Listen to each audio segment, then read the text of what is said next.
جب لوگ غصے میں ہوں تو ان کی بات غور سے سنا کرو، کیونکہ اصل حقیقت تب سامنے آتی ہے۔ دل جیتنا چاہتے ہو تو آواز میں نرمی پیدا کرو۔ دنیا کا امیر شخص وہ ہے جس کے دوست مخلص ہوں۔ کسی کے منہ پر بے عزتی کرنا اسے قتل کر دینے کے برابر ہے۔ اخلاق وہ موتی ہے جس کی کوئی قیمت نہیں ہوتی، مگر اس سے ہر چیز خریدی جا سکتی ہے۔ اس سوچ کے ساتھ زندگی میں آگے بڑھو کہ اللہ نے یقیناً بہتر ہی سوچا ہوگا۔ جو دل دوسروں کی تکلیف دیکھ کر بے چین ہو جائے تو جان لو کہ اس دل میں اللہ رہتا ہے۔ اللہ آزماتا ہے اس چیز سے جو تمہیں بہت پیاری ہوتی ہے، تاکہ اس چیز کے ملنے کی تڑپ تمہیں اللہ سے ملا دے۔ مدد کرنا ایک مہنگا تحفہ ہے، اس لیے سب سے اس کی توقع نہیں کرنی چاہیے، کیونکہ بہت کم لوگ دل کے امیر ہوتے ہیں۔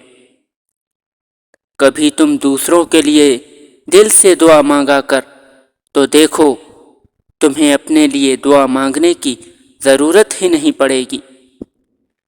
تنہا انسان کو کبھی تنہا نہ سمجھنا، کیونکہ جو تنہا ہوتا ہے اس کے سب سے قریب اللہ ہوتا ہے۔ کسی کے برا کہہ دینے سے نہ ہم برے ہو جاتے ہیں نہ اچھے۔ اپنی زبان سے ہر شخص اپنا ظرف دکھاتا ہے، دوسروں کا عکس نہیں۔ ہمیشہ ایسے دوست کو چنا کرو جو آپ کو عزت دے، کیونکہ عزت محبت سے کئی زیادہ خاص ہے۔ جتنا تم میں صبر ہوگا اتنا تمہاری دعا میں اثر ہوگا۔ جاہل کی بات کو برداشت کرنا عقل کا صدقہ ہے۔ اپنی جوانی کے دھوکے میں مت آنا کہ یہ عنقریب تم سے چھین لی جائے گی۔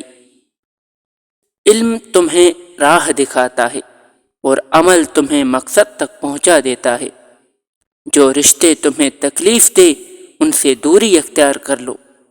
خیال رکھنا کہ کسی کی آنکھ تمہاری وجہ سے نم نہ ہو، کیونکہ تمہیں اس کے ہر آنسو کا حساب چکانا ہے۔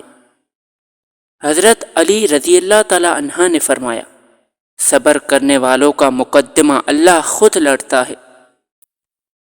ناممکن بھی ممکن ہو جاتا ہے جب کوئی ہاتھ اٹھا کر اللہ سے مانگتا ہے۔ جس کو تم سے سچی محبت ہوگی وہ تم کو فضول اور ناجائز کاموں سے روکے گا۔